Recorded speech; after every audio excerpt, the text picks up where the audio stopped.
anything that I design, the outdoor space and the indoor space need to become one way or another, whether it's on the top of the house or it's in the back of the house or it's on the side of the house or it's in the front of the house. If you incorporate the indoors and the outdoors with sort of a disappearing wall, it helps make the house have an expansion that is, well, it's necessary.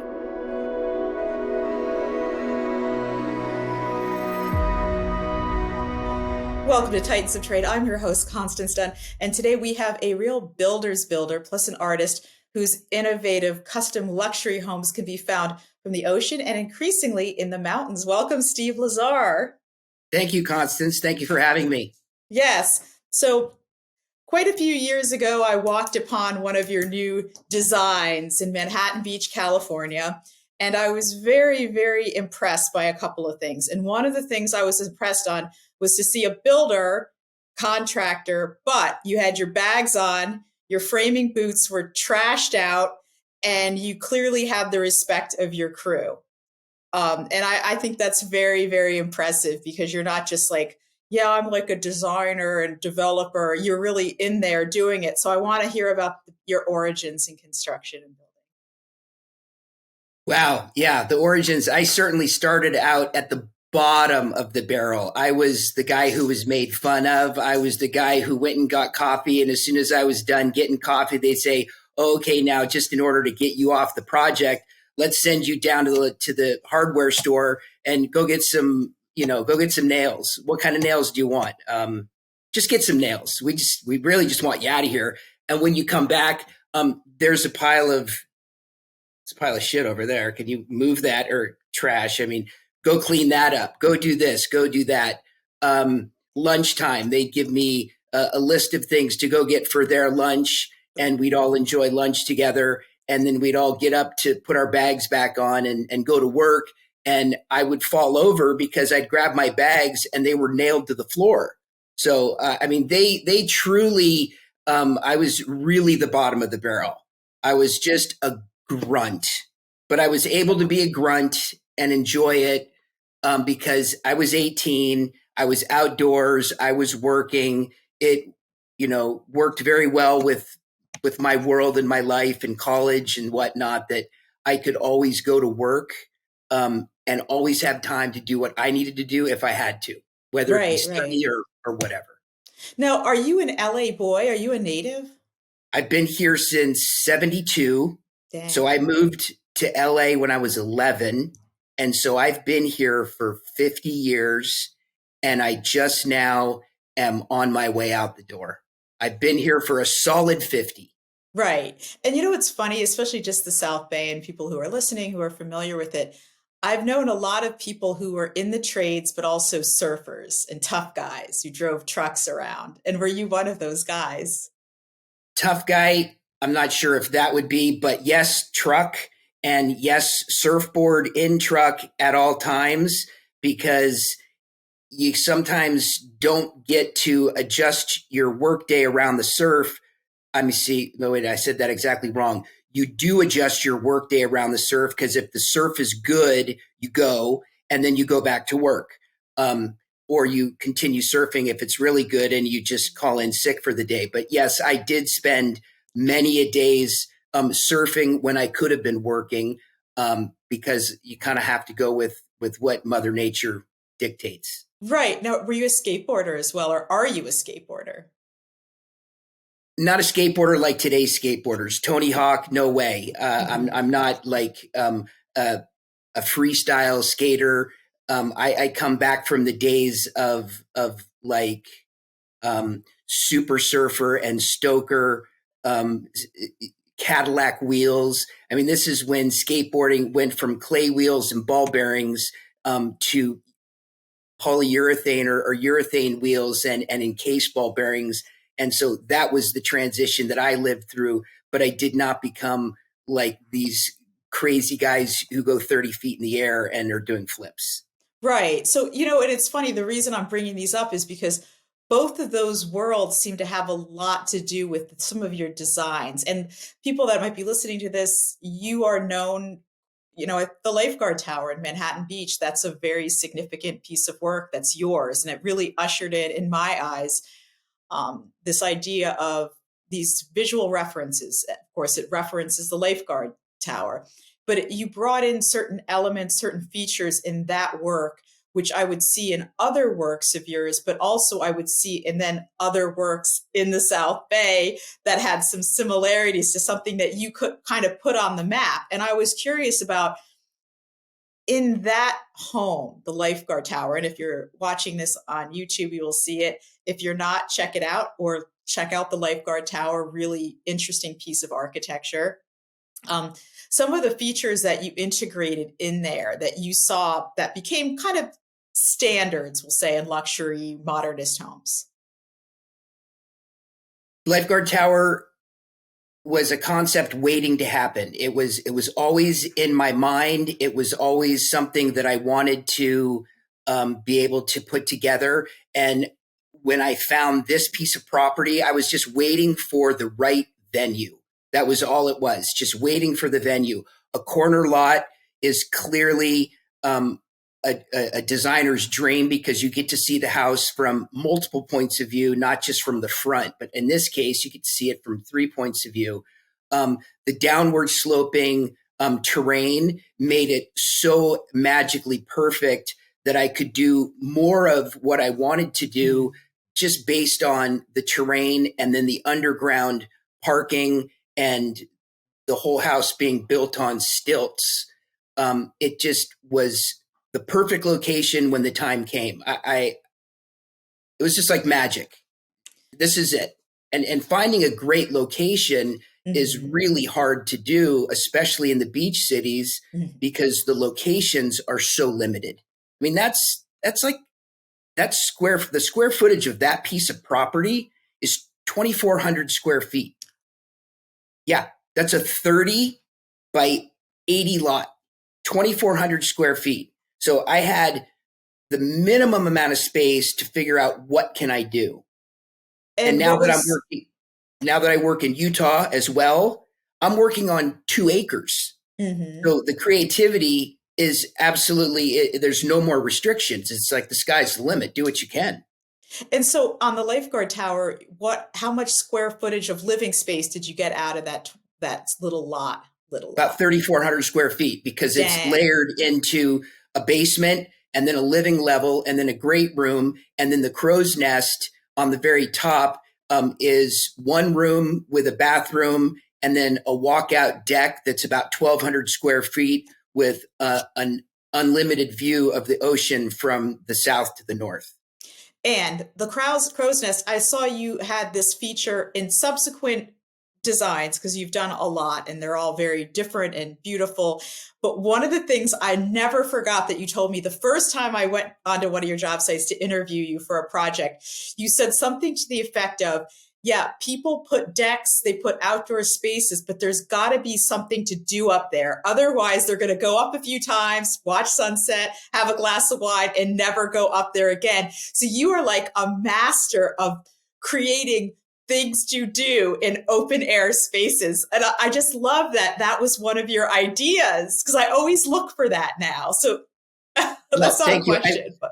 I think what you're referring to is in the beach areas, especially in Hermosa Beach, you're allowed to have rooftop decks. But just to have a rooftop deck, to say I have a rooftop deck, is a novel idea. And yeah, you'll go up on the rooftop deck and you'll enjoy it the few times that you go up there. But you'll find that if you're constantly going up and down the stairs to get onto the rooftop deck because, oh, I need a beer. Oh, I need my dinner. Oh, I need this. Oh, I need that. You're going to eventually just never go up on the rooftop deck again. So the design of the lifeguard tower, because the way that the planning department allows you to design in this particular city is based on the elevations around you. So I was able to fit the lifeguard tower crow's nest up because the elevation is still within the 30 feet in the back, and it still works with the elevations in the front. The reason it's important to have a living space on top is that's where your music comes from. That's where you have a bathroom. That's where you have a built-in bar. That's where you have a television. That's where you have living space. That's where people can come in and out of the outdoor space through the living space. And it makes that upper deck so much more enjoyable. I mean, that's pretty much the best way I can describe it. And it becomes part of the house because oddly enough, another one of your homes, it was in Hermosa, and I can't think of the address right That now. was Manhattan Avenue. Yes, because it was one of my first articles or covers for Diggs. And I remember interviewing the family, and it was really cool. You were just a name to me. And the thing is that the homeowner, they loved that house so much. And she showed me the upstairs, the crow's nest, or what you did up there. And I remember just seeing how you had tucked storage space in there. It was like a Swiss Army knife. It was extraordinary. But she said, Saturday mornings and Sunday mornings, as a family, we are up here hanging out, reading the paper, drinking coffee. And I thought, what a beautiful space you created, that this is not just, forget an afterthought. I mean, this is a destination for this family to have these remarkable gathering spaces and unforgettable times up there. It just was so cool. It was also the fourth stop of a four-stop elevator. So incorporating the elevator into the whole design from beginning to end was important. But yeah, in order to enjoy outdoor space, it has to straddle indoor space. I mean, it's critical in anything that I design. The outdoor space and the indoor space need to become one way or another, whether it's on the top of the house or it's in the back of the house or it's on the side of the house or it's in the front of the house. If you incorporate the indoors and the outdoors with sort of a disappearing wall, it helps make the house have an expansion that is, well, it's necessary, because if you're just enclosed by four walls, what do you have? At a window, you have a picture into the outdoors. If you have an entire glass wall, then you're missing a wall, and that's kind of a incredible feature.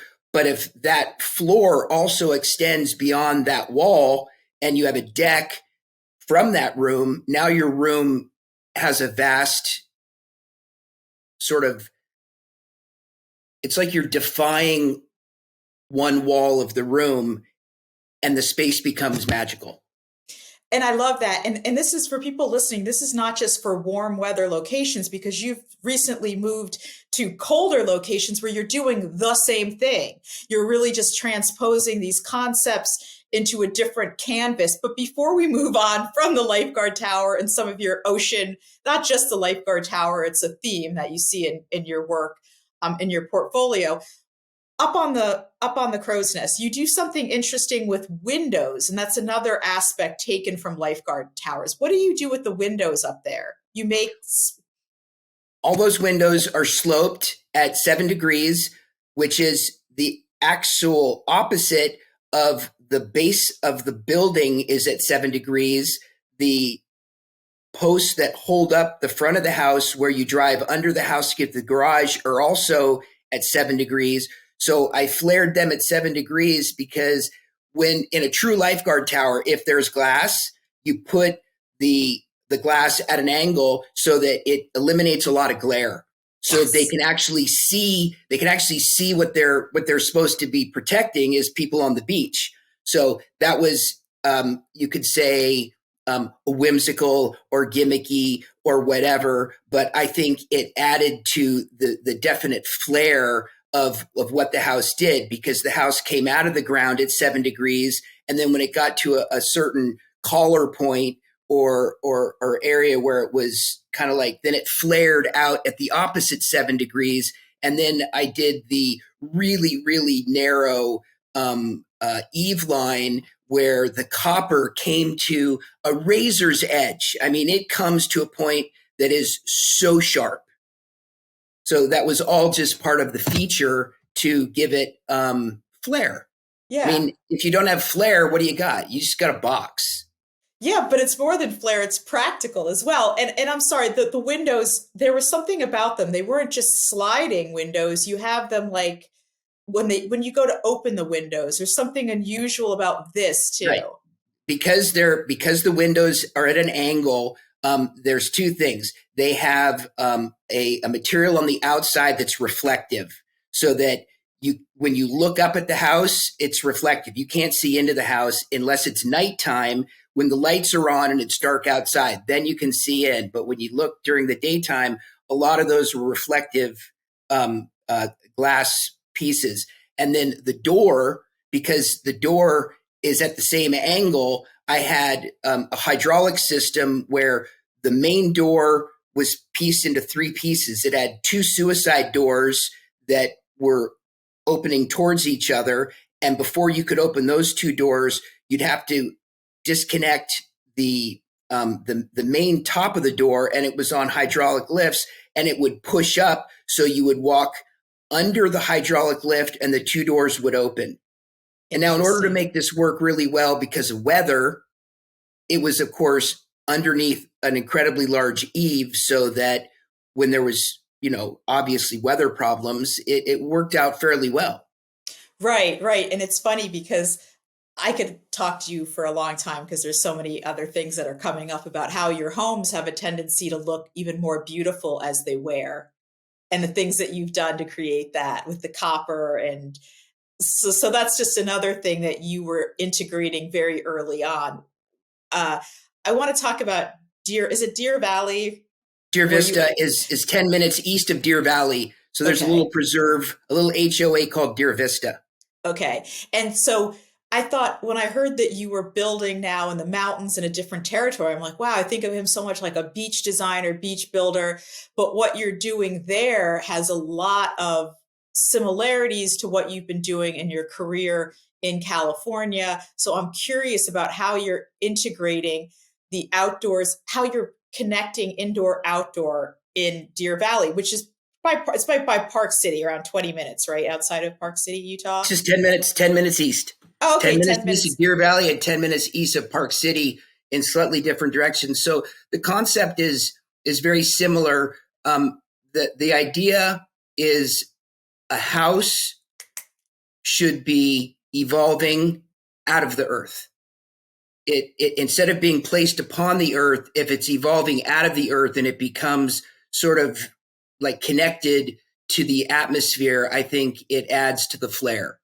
The more indoor outdoor that I can create, the bigger the inside of the house becomes. Because if you're missing one wall and you've got a vista of mountains 50 miles away, then you have these rooms that are completely private to whoever's in the room, but wide open to the vista. So the indoor outdoor necessity is even more so, because you can look in almost any direction and have a great vista.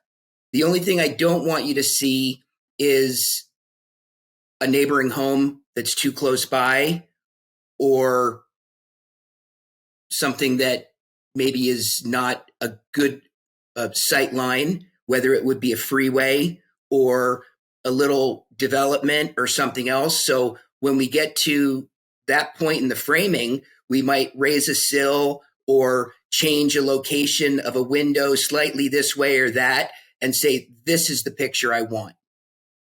And here, remind me of there are some really fascinating things you're doing, because I was thinking, wow, it's going to be freezing like January, but you're still going to be able to access nature in this house. How are you able to do that?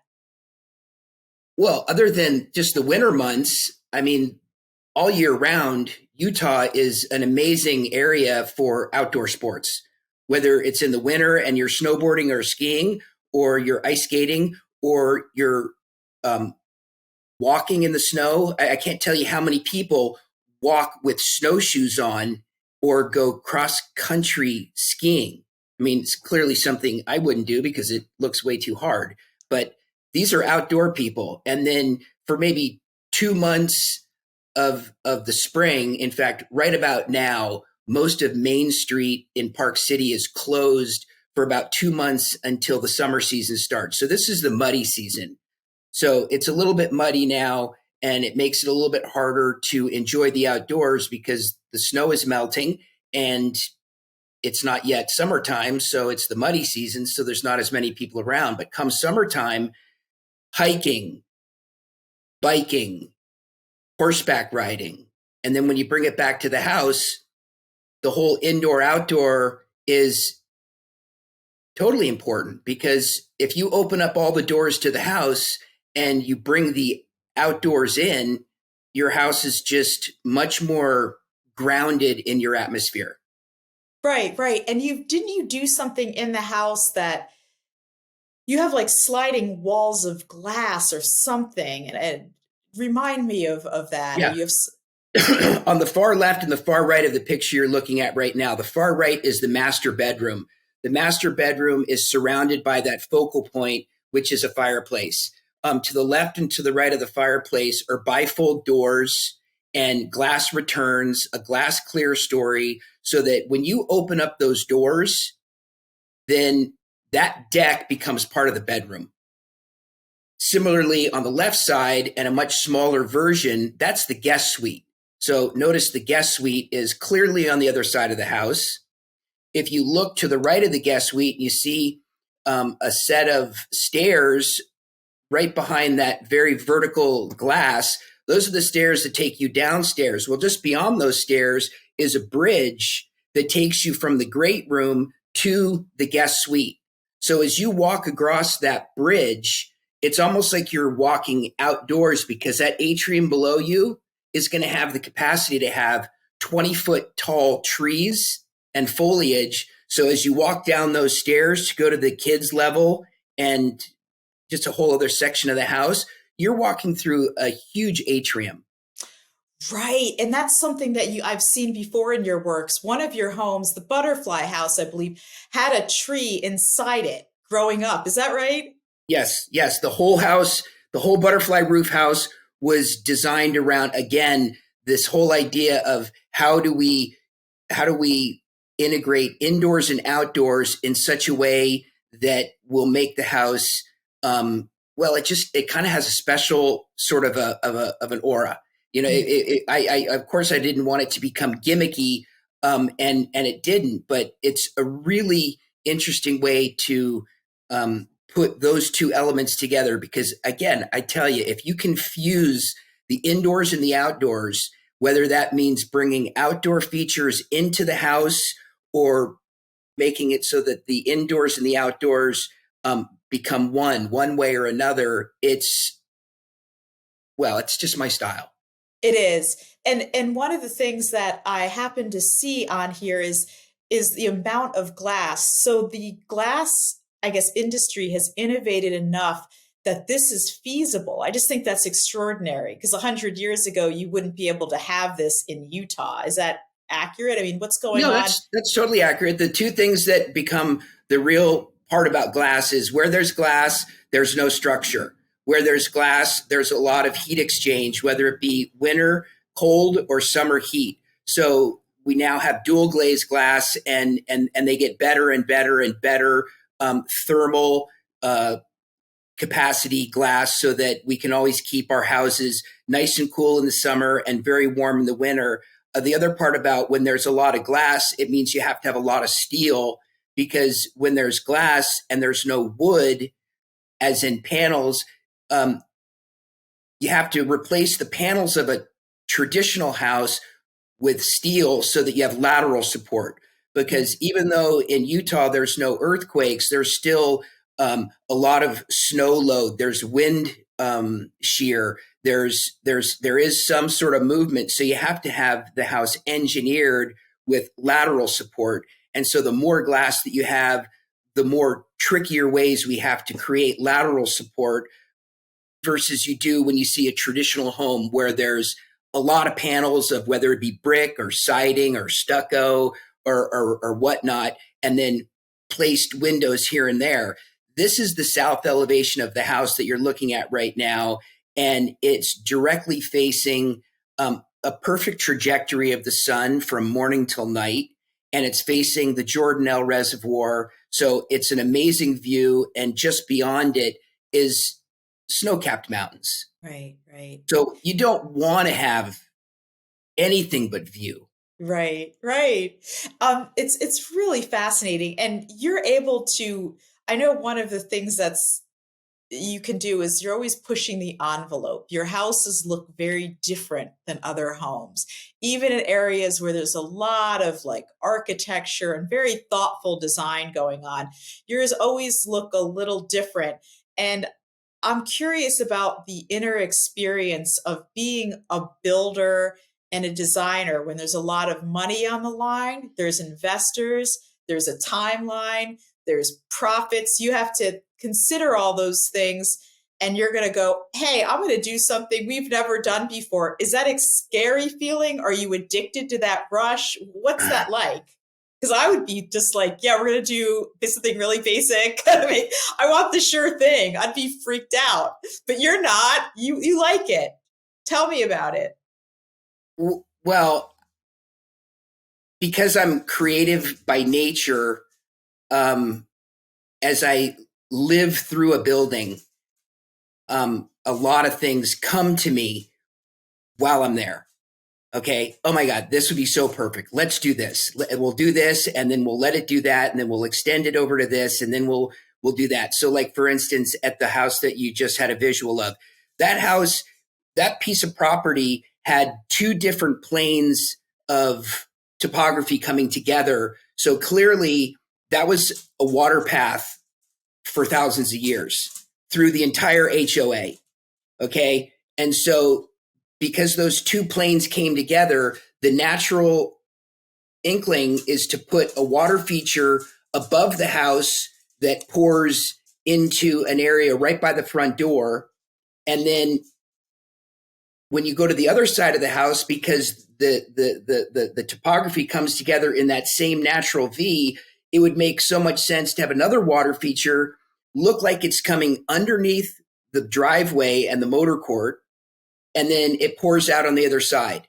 So you're going to create visual, and you're going to create great sound, and sound is another great thing to utilize to create a house, to give it a liveliness. As soon as you add water, the house has a whole new transcendence that you just can't argue with. Wow. So that's what I would do there. And these are the kinds of things that go through my mind. And so when I have to go back to my investors or to the homeowners, they're faced with this passionate, crazy guy who wants to do this. And they immediately say, well, how much is that going to cost? And I'm like, well, okay, it's going to cost like this, but the value added could be this. Right, right. So you decide. I mean, if you think that this is going to be a feature that's going to sell the house, what does it matter what it costs? If it costs $100,000, but you're going to get $500,000 more for the house, that's a good investment. Right. That sometimes that can be very difficult to pull off. Right. Well, now you have a portfolio, you're established, and I'm curious in the beginning, because was the lifeguard tower, no, you had done work before, but was the lifeguard tower like your first big build? That was the first big build that I really got to exercise my talent. That's cool. Everything else before that was really limited, but I'd always do what you quoted earlier. I'd always try to create a Swiss Army knife element where I would stuff a whole bunch of cool little features into one little space so that it was like, wow, this is really cool. But it also is totally functional. I mean, right. You know, when I was 7 or 8 years old, I designed sailboats. I mean, I was fascinated with sailboats because my parents had a sailboat and we sailed. And so I would draw floor plans and elevations of sailboats, never knowing that this compartmentalized design element that was kind of like going through my head was going to become my career 50 years later. Right, right. And I have to add, this is one of your projects, another one in Manhattan Beach. People do this now regularly, but I remember seeing it on your projects where, for instance, you would add a material that is typically used on the exterior of the house, and then you'd see it on the interior as well.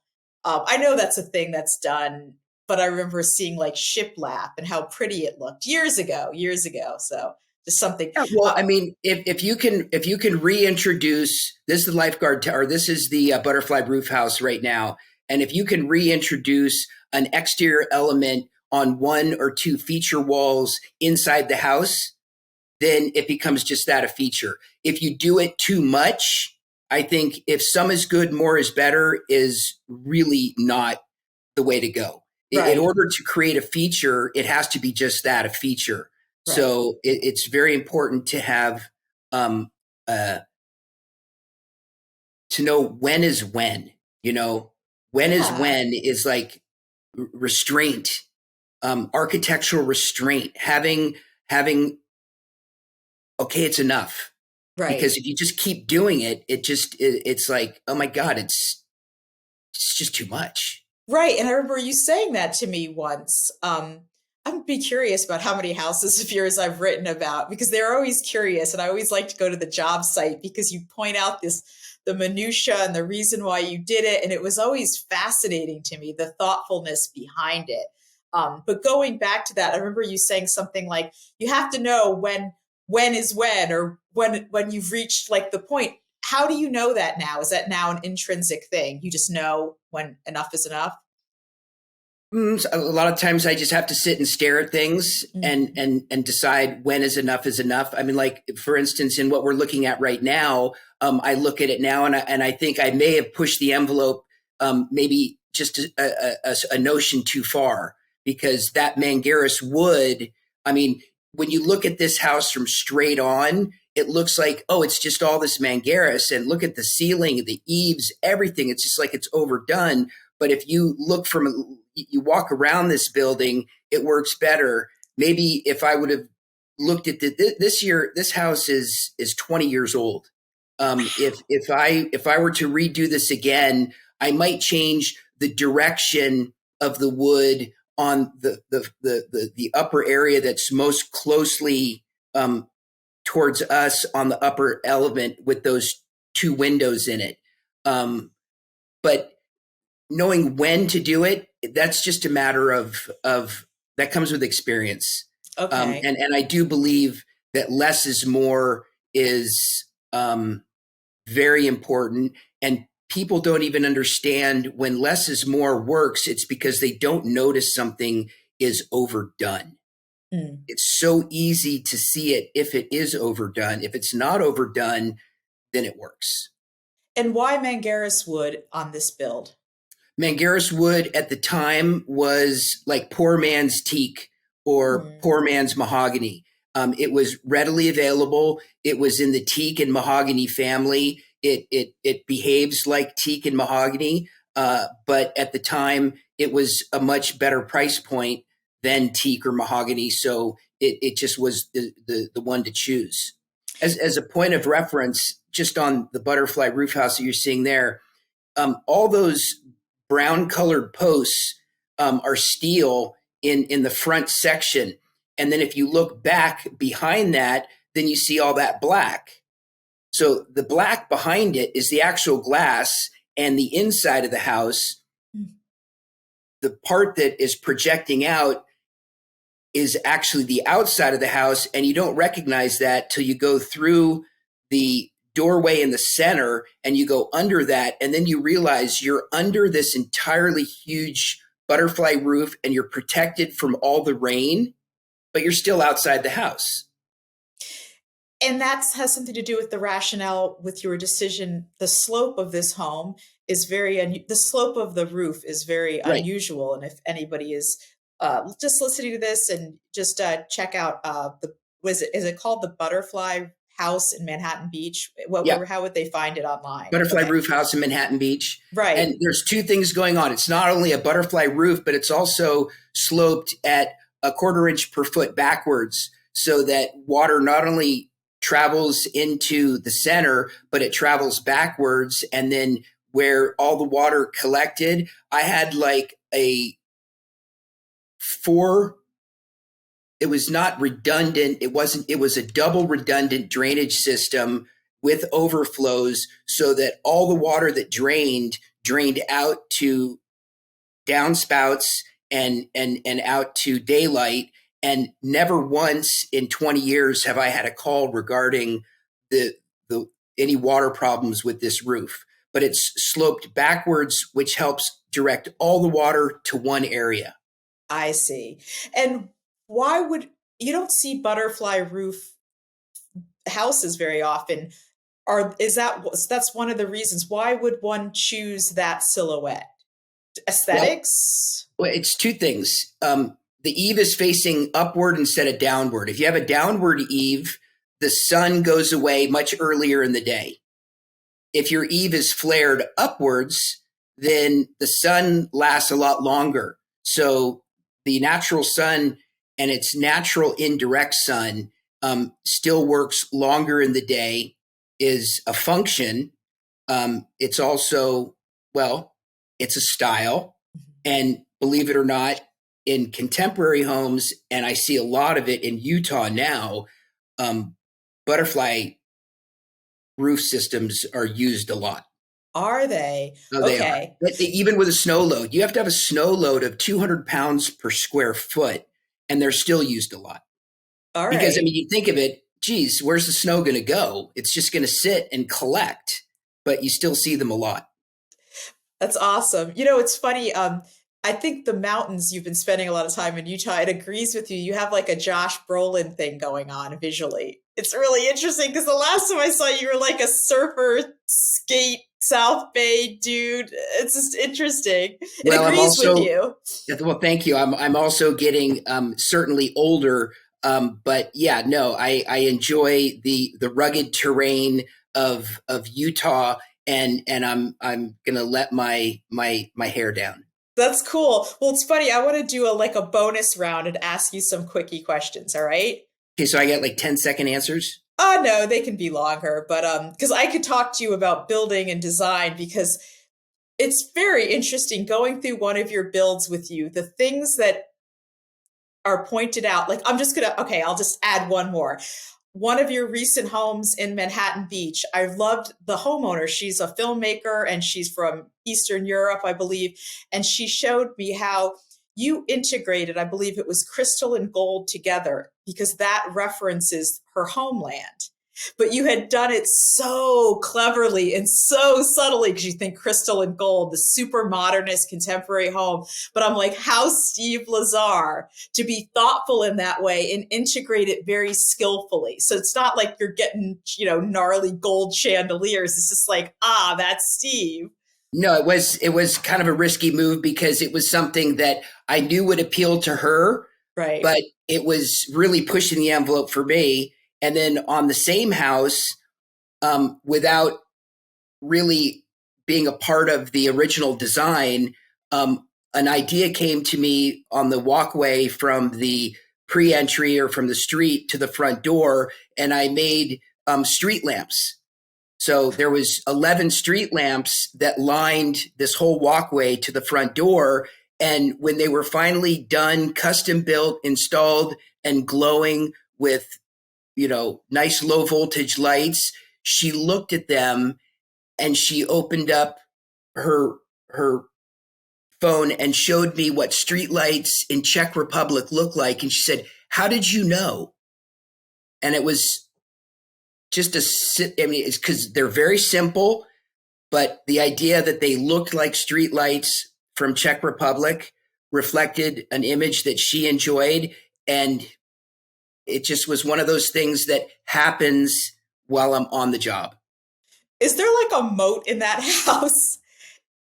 There's not a moat, but it was referred to as in Manhattan Beach as the house with the moat around it because the basement level, probably 2/3 of the way around the entire basement was foliage. So that even though you were 11 feet underground, when you were in the basement, there was so much foliage and so much natural light coming in that it felt like you were surrounded by a moat, even though it was really just an atrium.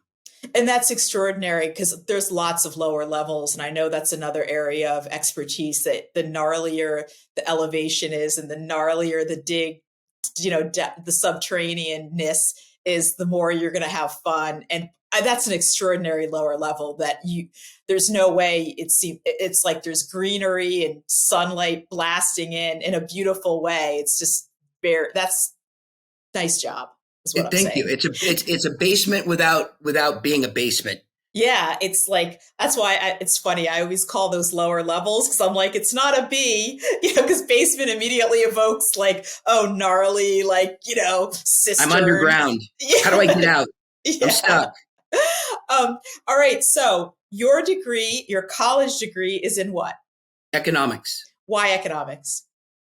My first year in college at UC Santa Barbara, I went to an econ 101 class, and the professor, Dr. Crouch, was so fascinating to listen to. I just said, oh, okay, I'll just stick with this. Cool.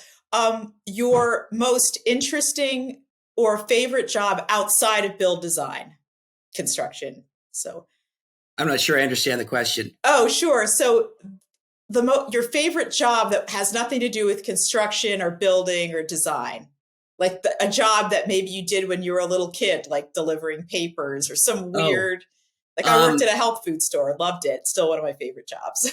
I worked in a lot of restaurants. I was an actor for 11 years in the Screen Actors Guild, and that was great fun coming right out of college. Actually, that's partially why working in construction works so well, is because I could come and go however I wished. So the crew that I worked with would let me come and go to auditions so that I could go and get jobs. And then if I, was out of town for 3 or 4 days shooting a commercial or doing something, they just couldn't wait to see how stupid I would look on television. So they would just laugh and say, sure, go do your thing. And we'll just make fun of you when we see you, on Kmart or whatever it is, JC Penney. What were you usually cast as back then? A renegade. Really? Like a Yeah. biker dude renegade? A renegade, like a smartass, the guy who was always pushing the envelope, the guy who was always kind of like poking at you to try to get a rise out of you. I did a Nissan commercial where I was certainly that guy. I was it was always kind of the same kind of a guy, just sort of an antagonist. Okay. So when you're stressed out and you're at a job site, what is something that you do to go relieve stress? Do you go like Breathe, breathe? breathe. You don't go like stuff a quarter pounder down your mouth or something or eat or that's very You good. know what? That's I've learned, and this has taken me like 35 years. The biggest problems that I incur on a project are inevitably going to become a feature that I'm going to be really happy with and how they turn out. So I rarely get my panties in a wad when something goes south. Um, I might have to put out the immediate fire and get to the point where, okay, we're okay with the inspection, the inspector's happy, the engineer's happy, the building department's happy, and we can do this. But I don't get myself too wound up. That's taken a lot of years to figure out, because some of the worst things that can occur on a job site can inevitably become the finest features. the thing that you love the most about your job. It's 100% me and the guys that are working on it. We're a team of little sculptors, and we have this crazy piece of terrain, and we spend months digging it up and making a complete mess of it, and then we spend another 16 months turning it into something. The guys that are there on the job, because I'm in a new area, I'm having to learn a lot about new people and their way of doing things, and so engaging with them is great fun, and getting to know them and working with them is great fun. So it's an art project. I mean, it really is. I mean, the dirtier I get, the more effective I was that day. And what advice do you give to someone who is thinking of designing perhaps their own home, or they're thinking of working in the industry in construction or in architecture? Just like a piece of advice that you don't come across very often, but for you has been really invaluable. Well, I think that on the job training is is the only way to go. I mean, you can get a degree in architecture, but if you get a degree in architecture and you get your architect's license, I think AIA, American Institute for Architects, should make you do like a residency, like a doctor. You should have to build your own first project. You can't just become a licensed architect and now you know everything and you're up here at the top of the pinnacle. And every 10 years, you should have to build another one.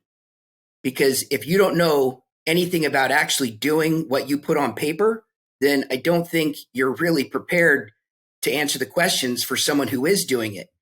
I've learned that to become a better builder, I had to become a better designer. And to become a better designer, it really worked well to become a better builder. When I put those two things hand in hand with good knowledge of engineering, it's a lot to it. There's a lot to it. Yeah. And if it turns out the way you want it to, and it's so simple and clean, it makes it look as if Joe homeowners like looks at that and goes, oh, I could do that. And what do you miss the most about California when you're not there? Just the easy weather. You know, I was in Utah last week and I was hailed on. I got a nasty sunburn and I was in a blizzard all within 3 days. So in 3 days and I was rained on. So the weather here, of course, in California is easier, but I will take the expansiveness of Utah over how restrictive it is in California any day. Gotcha, gotcha. And if people want to see your work, they can find it online, but do you have a portfolio? Which is there a website where a lot of your work is located? Design plus Build by Lazar. Okay. And also Lux, Luxe, Lux Modern Mountain Homes in Utah. Awesome. Well, I've had so much fun talking to you, and I could talk to you for a very long time, but we really appreciate you are our first builder here on Titans of Trade. And this has been really great to get this perspective. I've been wanting you to come on the show for a while. So thank you so much. You are welcome. And it was a pleasure being here. And I hope that we can continue this conversation. We've known each other for maybe 20 years, and it's all because of cool buildings. And I hope we can do it again.